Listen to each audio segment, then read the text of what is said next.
There, Adriana, both of these investigations are focusing on controversial topics, paid off-duty details, and we're told that it focuses on Sheriff Marlon Gusman's number 2 man, his chief deputy, who works at this jail facility behind me. That is what this probe centers on. That person is Jerry Urson, and sources very close to this situation say both probes center on allegations that Urson may have been part of a scheme in which local businesses and festivals were overbilled when they hired off-duty deputies to work details.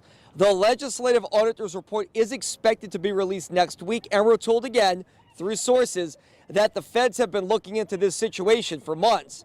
Urson, who's a retired member of the NOPD, was hired as Sheriff Marlon Gusman's number 2 and is widely considered to be his top aide. In 2013, we first reported on Urson's involvement with the Jazz Fest and Baton Rouge-based Bayou Country Superfest. We pointed out how OPSO forbids high-ranking deputies like Urson from working details. But the sheriff's office told us back then that Urson was not working details. He was serving as a security liaison. Last week, a former high-ranking sheriff's deputy, Roy Austin, was charged by the feds for using his private business to overbill, allegedly, companies that did detail work. The sheriff's office tells us it is cooperating with any and all state and federal probes. As for Urson's attorney, he told us he had no comment on this matter. Reporting in Mid-City, I'm Travers Mackel. Now back to you.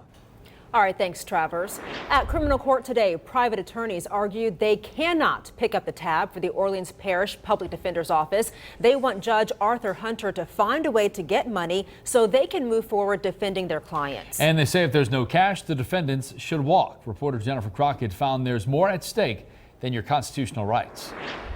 We are not going to live in a nation where people are disappeared off the street into jails without lawyers and without charges. It's difficult. But that's exactly what Lynell Jones says happened to her son, Henry Campbell, when he was locked up 3 years ago. It's very frustrating. The only thing you have to do is just free.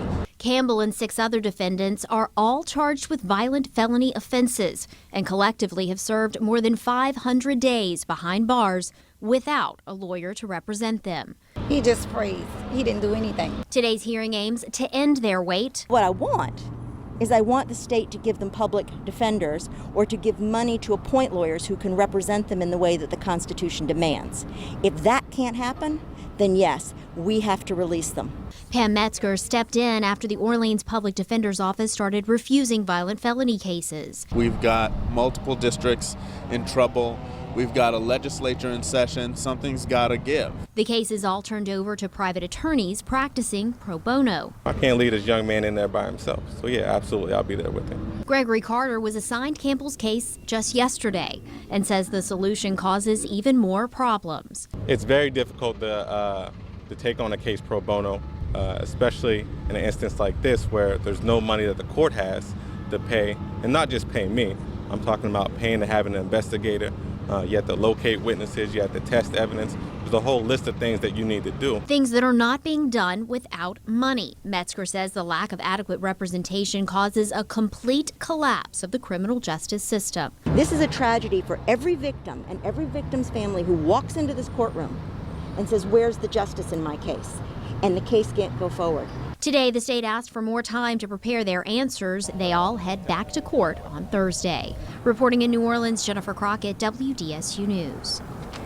Sentencing day for 2 men who shot into a crowd of people at a Mother's Day second line back in 2013. WDSU's Casey Ferrand is here now. So Casey, how long will those 2 sit in jail? Well, Adriana, one of the brothers who pleaded guilty to the Mother's Day shooting will spend the rest of his life in prison, while another will serve 40 years. Akeen and Sean Scott, along with their other 2 brothers, Sean and Stanley, were sentenced on multiple charges after years of selling drugs, racketeering, gang violence, and intimidation.